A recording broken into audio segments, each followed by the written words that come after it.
Japan एक ऐसा देश जिसे आने वाली दुनिया का उगता सूरज माना जाता है। इस बात में तो कोई दो राय नहीं कि टेक्नोलॉजी के मामले में जापान को कोई टक्कर नहीं दे सकता। पर इन सब के अलावा जापान को एक गायन शौचालय का भी देश कहा जाता है, या फिर एक ऐसा देश जहां की ट्रैफिक लाइट्स ब्लू कलर की होती हैं, और भी बहुत सारी चीजें जो इस देश को दुनिया से बिल्कुल अलग बनाती हैं। तो चलिए खुलकर जानते हैं इस देश के बारे में। Number 1, square watermelons.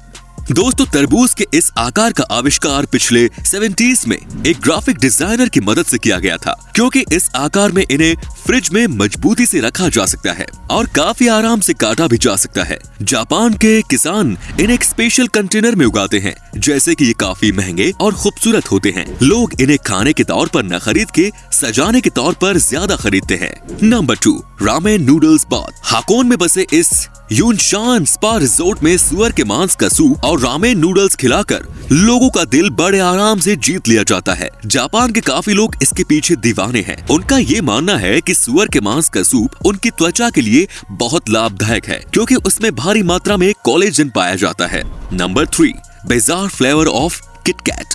Chilli paper, wasabi, sweet potato, grill corn, soybean, salt watermelon, mango, green tea, ये सब बस कुछ किटकैट के छाटे गए फ्लेवर्स हैं जो जापान के लोग खाते हैं। इनमें से आप कौन सा खाना पसंद करेंगे, कमेंट्स में जरूर बताएं। Number 4, fake food. जापान के कुछ एक्सपर्ट्स प्लास्टिक और वैक्स की मदद से खाना बनाते हैं, और वो भी देखने में उतना ही लजीज लगता है जितना कि असली खाना लगता है। जापान के कितने ही रेस्टोरेंट्स इन प्लास्टिक के खानों को अपने रेस्टोरेंट्स की खिड़की के पास लगाकर भूखे इंसानों का ध्यान खींचने की कोशिश करते हैं। और आपको बता दूं कि इन प्लास्टिक के खानों को तैयार कराने में बहुत ज्यादा पैसे खर्च होते हैं। Number 5, rabbit island. 1940 की बात है, जब वैज्ञानिक ओकुनाशिमा आइलैंड पर कुछ चूहे लाए और उन पर टेस्ट करने का सोचा। पर कुछ महीनों बाद वहाँ उनकी तादाद इतनी बढ़ गई कि लोग वहाँ घूमने जाने लगे और अब वो एक टूरिस्ट प्लेस बन गया। Number 6, purikura machines. किसी बूथ में फोटो लेना कोई नई बात तो नहीं, पर जापान ने अपने अनुभव से उसमें एक नया मोड़ दे दिया। उनके फोटो बूथ को पुरीकुरा नाम से जाना जाता है, जो आपको वही उसी वक्त उन फोटोज को एडिट करने की अनुमति भी देता है, और आप उससे अपने फोटो में स्टिकर्स ऐड कर सकते हैं, कुछ लिख सकते हैं, और इन सब के बाद बड़े आसानी से उन फोटोज को अपने सेल फोन में भेज सकते हैं। Number 7, people pushers. Metro station हो या ट्रेन स्टेशन, जापान में काम के घंटों में वहाँ आपकी सोच से भी ज्यादा भीड़ रहती है, और इसी सब के चलते स्टेशन स्टाफ और पार्ट टाइम मेंबर को ये ड्यूटी रोज निभानी होती है कि ट्रेन में जितने पैसेंजर्स हो सके उतने भर सके, जब तक कि दरवाजे बंद न हो सके। Number 8, umbrella parking lot. आम देशों में हम किसी बिल्डिंग में जाने से पहले अपनी कार या बाइक को पार्क करके अंदर चले जाते हैं, पर जापान में अगर आपको किसी बिल्डिंग में जाना हो तो कार्स और बाइक्स को पार्क करने के साथ साथ अम्ब्रेला भी पार्क करना पड़ता है, और आपका अम्ब्रेला वहाँ से कोई नहीं ले जा सकता। अम्ब्रेला पार्क करने के पीछे मकसद ये है कि आप बिल्डिंग को पानी करने से बचा सकते हैं अगर आपका अम्ब्रेला पानी से तर हो। जापान के लगभग सभी सरकारी बिल्डिंग, होटल और ऑफिसेज में इन अम्ब्रेला पार्किंग लॉट का इस्तेमाल होता है। Number 9, millions of vending machines.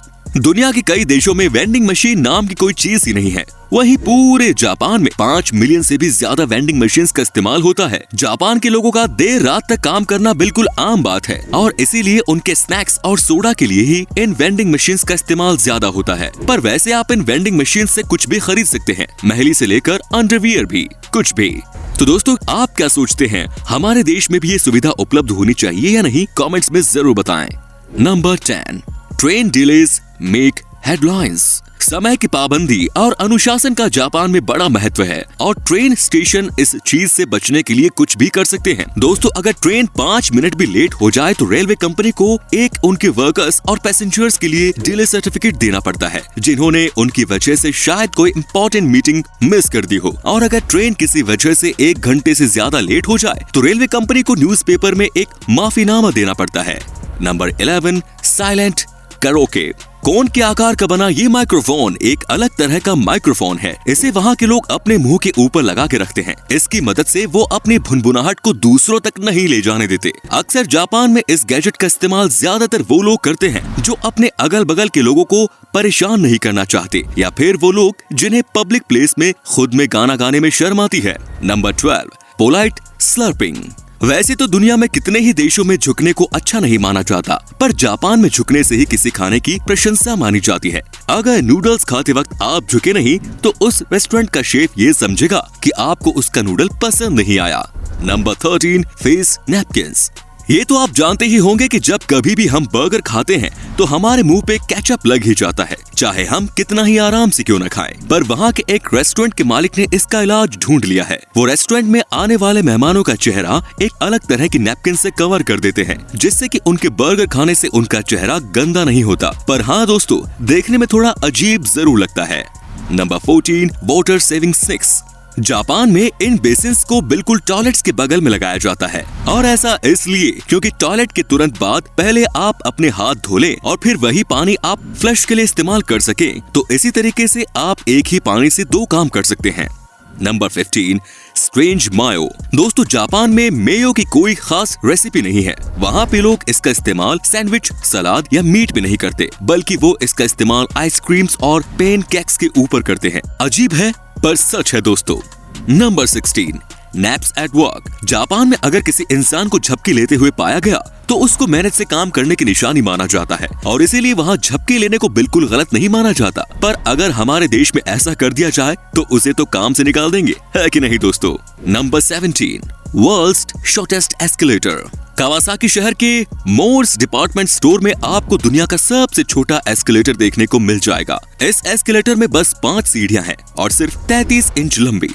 ये तो है जापान के लोग टेक्नोलॉजी का भरपूर इस्तेमाल करते हैं। Number 18, doll village. जापान के इस गांव नगरो की आबादी 300 लोगों की हुआ करती थी, पर इस गांव में अब 40 के आसपास ही लोग रहते हैं। एक लोकल आर्टिस्ट सुकीमी आयनो ने इंसानों के आकार की गुड़िया बनाई, जिनमें से कई सारे वहाँ के लोगों की तरह लगती थी, और उन्हें वहाँ ऐसे रखा जाता था जैसे वो कोई काम कर रहे हो, जैसे कि उन्हें गांव के स्कूल में किसी क्लासरूम में बैठा दिया जाता है, जो कि शायद अब कुछ दिनों पहले बंद कर दिया गया है। Number 19, number force. दोस्तों, जापान के कल्चर में ये बहुत आम है कि वहाँ के लोग 4 नंबर से बहुत बचते हैं, क्योंकि वो लोग इसे बहुत अशुभ समझते हैं, और इसीलिए जापान की बिल्डिंग्स 4 फ्लोर की नहीं होती, और वहाँ की दुकानों पर चम्मच के सेट भी नहीं बिकते। उन्हें 4 नंबर से इतनी नफरत है कि वो घर में 4 मेहमानों को भी नहीं आने देते। वो उसे कोई अशुभ काम की निशानी मानते हैं। Number 20, blue traffic light. Japan के सड़कों पर हरे कलर की लाइट की जगह नीले रंग की लाइट का इस्तेमाल होता है, और इसके पीछे का राज इनके नाम में ही छुपा है। इतिहास में ग्रीन और ब्लू को एक ही नाम ब्लू से जाना जाता था। जब जापान में पहली बार ट्रैफिक लाइट्स का इस्तेमाल किया गया था तो वो हरे कलर के ही लाइट्स का इस्तेमाल करते थे, पर जब उन्होंने सच जाना तो उन्होंने ग्रीन की जगह नीली लाइट्स का इस्तेमाल करने का इरादा बना लिया। Number 21, cleaning classes. जापान के सभी स्कूल में बच्चे अपने क्लासरूम को खुद ही साफ करते थे, क्योंकि वो इस काम को अपनी पढ़ाई का एक हिस्सा समझते थे, और यहाँ तक कि वहाँ के टीचर्स भी इसमें उनकी मदद करते थे। क्लासरूम के साथ साथ बाथरूम भी साफ करने की जिम्मेदारी भी स्कूल के बच्चों को ही दी जाती थी, क्योंकि वहाँ के टीचर्स का मानना है कि ये काम उन्हें रिस्पॉन्सिबल सिटीजन बनने में उनकी मदद करेगा।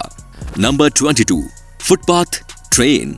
सुडोई टूरिस्ट ट्रेन जापान की एक ऐसी ट्रेन है जिसमें ऐसा नजारा देखने को मिलता है जो आप सोच भी नहीं सकते। इस ट्रेन में फुटपाथ की सुविधा भी पाई जाती है। खुशबूदार सरों के पेड़ की मदद से बनाए गए, और इसमें हल्के गर्म पानी का इस्तेमाल किया जाता है, जो कि पैसेंजर्स को काफी आराम देता है। Number 23, futuristic toilet. जापान के टॉयलेट्स आम टॉयलेट्स की तरह बिल्कुल नहीं होते। ये बहुत ही अच्छी तकनीक से बनाए गए हैं। इन टॉयलेट्स को इस्तेमाल करने से पहले आपको पता होना चाहिए कि आखिर इसमें मौजूद इन बटन्स का मतलब क्या है। इसमें कई अलग तरह के ऑप्शंस पाए जाते हैं, जैसे कि अगर आप चाहे तो टॉयलेट सीट को अपने मुताबिक गर्म कर सकते हैं, आप चाहे तो गर्म पानी स्प्रे कर सकते हैं, और चाहे तो आप गाने भी बजा सकते हैं। दोस्तों, जापान की इस टेक्नोलॉजी के लिए एक लाइक तो बनता ही है। Number 24, crazy flavour ice cream. Japan के लोग खाने के अजीब अजीब जोड़े बनाते हैं और उसे बड़े चाव से खाते हैं। उसी में से एक है ये आइसक्रीम फ्लेवर। आइसक्रीम फ्लेवर के नाम पर जापान के लोग घोड़े का मांस, कैक्टस, चारकोल, लहसुन का इस्तेमाल करते हैं, और ये सब इनके लिए कोई हैरत की बात नहीं। Number 25, space saving parking lot. दोस्तों, जापान लोगों से भरा हुआ देश है। वहाँ के लोग पार्किंग लॉट्स के नाम पर जगह की बर्बादी बिल्कुल नहीं करते। जैसा कि आप स्क्रीन पर देख पा रहे होंगे किस तरह वहाँ के लोग मल्टी लेवल गैराज का इस्तेमाल करते हैं। Number 26, robot run hotel.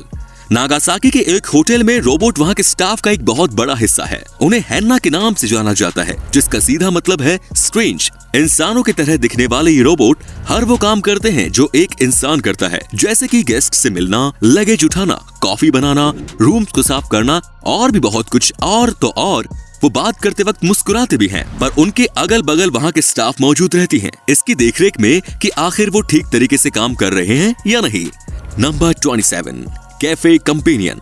किसी कैफे में अकेले बैठकर कॉफी या खाना खाना हो तो बहुत लोगों के लिए आम बात होगी, पर जापान में ऐसा कुछ नहीं है। यहाँ पे आपके सामने बड़े बड़े कार्टून्स बिल्कुल आपके सामने बैठे होंगे, जिससे कि आपको अकेलापन बिल्कुल महसूस नहीं होगा। तो दोस्तों आज के लिए बस इतना ही। अगर इस वीडियो से आपने कुछ नया सीखा तो वीडियो को लाइक करना बिल्कुल ना भूलें, और इसी तरह की वीडियोस का मजा उठाने के लिए चैनल को सब्सक्राइब करना बिल्कुल ना भूलें। धन्यवाद।